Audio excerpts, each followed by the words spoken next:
প্ৰথমতে নিজক সন্মান কৰিবলৈ শিকিব লাগিব কিন্তু এই যে ৰাস ভাওনা আমাৰ গীত আমাৰ বৰগীত আমাৰ নাম এইবোৰক সন্মান কৰিবলৈ শিকিব লাগিব কাৰণ যেতিয়ালৈকে যি জাতিয়ে নিজক সন্মান নকৰে সেই জাতিক আন কোনো মানুহে সন্মান নকৰে গুহক ডাঙৰীয়ে খুব সুন্দৰকৈ গ'লে যে মই কাঞ্চলৈ গৈছিলোঁ হয় মই কাঞ্চলৈ দুবাৰ গৈছোঁ আপোনালোকৰ আশীৰ্বাদত শিকিবলৈ গৈছিলোঁ প্ৰত্যেকবাৰ আৰু তাত মই দেখা আটাইতকৈ ডাঙৰ বস্তু যিটো মই শিকিলোঁ সেইটো মই আজি আপোনালোকৰ সন্মুখত ক'ব খুজিছোঁ কাঞ্চত যেতিয়া গ'লোঁ বৰ ভাবি গৈছিলোঁ যে বা তাত যাম বিদেশত একদম ফৰফৰীয়া ইংৰাজী কম ময়ো ইংৰাজীত বৰ ভাল নহয় মই অসমীয়া মিডিয়ামত পঢ়া ছোৱালী ক্লাছ 10লৈকে মই অসমীয়া ৰহা উচ্চতৰ মাধ্যমিক বিদ্যালয়ত পঢ়িছিলোঁ তাৰপিছত যিখিনি ইংৰাজী লিখিব পাৰোঁ কওঁতে কেতিয়াবা মোৰো অকণমান লাগি যায় যিটো মই লাজ নকৰোঁ আজি যদি মই অসমীয়া ভুলকৈ ক'লোঁ হয় তেতিয়া মোৰ লাজ লাগিল হয় যে মোৰ নিজৰ মাতৃভাষাটো ক'ব নোৱাৰোঁ কিন্তু ইংৰাজী কেতিয়াবা হ'ব পাৰে কাৰণ ইংৰাজী মানুহ এজনক ধৰি আনি যদি মই আজি অসমীয়া ক'বলৈ কওঁ তেওঁ শুদ্ধকৈ ক'ব পাৰিব জানো নে কি কয় গতিকে কেতিয়াও ইংৰাজী ভুলকৈ ক'লে লাজ নকৰিব চেষ্টা কৰিব লাগে আৰু আমাৰ মাক বাপেকে কি হয় কাৰোবাৰ লগত চিনাকি কৰি দিলে ল'ৰা ছোৱালীটোক কি কওঁ বাবা কৈ দিয়াচোন আংকেলক মাতা কওঁনে খুৰাক মাতা দাদাক মাতা নকওঁ আৰু কৈ দিওঁ মাতি দিয়াচোন মাতি দিয়া কি মাতিব দিওঁ টুইংকল টুইংকল লিটিল ষ্টাৰ কেতিয়াবা কওঁনে শুৱনি আমাৰ গাঁওখন অতি শুৱনি গছেৰে ভৰা ডাল ভৰি ভৰি ফল ফুল লাগে কটপা উতল সৰা এইটো মাতি দিলেতো সন্মানেই গ'ল আৰু নে কি কয় আমি মাক দেউতাকবোৰে তেওঁলোকক সৰুৰ পৰাই শিকাওঁ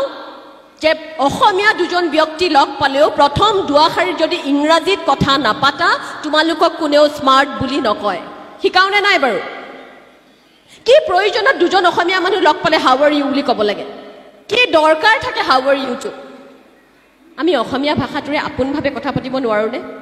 ফ্ৰান্সত গৈ মই অনুভৱ কৰিলোঁ ইংৰাজী যিমানখিনি জানো শিকি গৈছিলোঁ তাৰ পিছত দেখিলোঁ আপুনি হাজাৰ ইংৰাজী তেওঁলোকক কওক তেওঁলোকে ফ্ৰান্সত উত্তৰ দিয়ে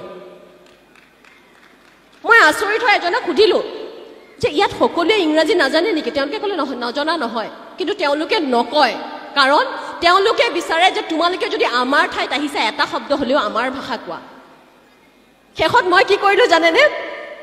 তেওঁলোকে ফ্ৰান্সত কয় মই অসমীয়াত কওঁ কাৰণ একেইটো হয় ইংৰাজীত ক'লেও একে কথা ফ্ৰান্সত মানে ফ্ৰান্সটো নাজানো এটা শব্দ নমস্কাৰ ধন্যবাদ দুটামান শিকি লৈছিলোঁ তথাপিও কিন্তু চলাই নিলোঁ কাটা চামুচ ক'লে এনেকৈ ইংগিত দিওঁ যে কাটা চামুচ এখন লাগে চব কথা বুজি পায় গতিকে ভাষাটো আচলতে নিজৰ মনৰ ওপৰত নিৰ্ভৰ কৰে সেয়েহে কৈছোঁ যে আহকচোন আমি সকলোৱে মিলি এই ভাওনা গীত মাত আমাৰ সংস্কৃতি আমাৰ আচাৰ ব্যৱহাৰ আমি প্ৰথমতে সন্মান কৰোঁ কাৰণ আমি মোবাইলটোত আনক চাই চাই অনুকৰণ কৰোঁতে এনেকুৱা এটা অৱস্থা হৈছে না আমি অসমীয়া হৈ আছোঁ না আমি বিদেশী হৈছোঁ গতিকে সেই মাজত ওলমি যদি থাকোঁ আমাৰ জাতিটো আৰু নাথাকিবগৈ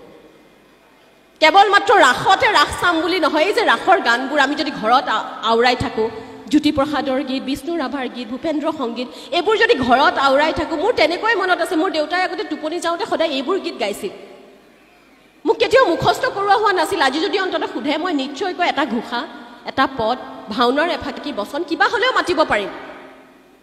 গতিকে মই বিচাৰোঁ মই বহুত জ্ঞানী একো নহয় মই সাধাৰণ এজনী ছোৱালী হয়তো আপোনালোকতকৈ বহুত কম জানো কিন্তু আজি মোৰ নিজৰ ওপৰত থকা বিশ্বাসৰ বাবে এনেকৈ মঞ্চত থিয় হৈ আছোঁ গতিকে মই বিচাৰোঁ যে অসমৰ প্ৰত্যেকজন ল'ৰা ছোৱালীয়ে প্ৰথমতে নিজক বিশ্বাস কৰক যে মই সকলো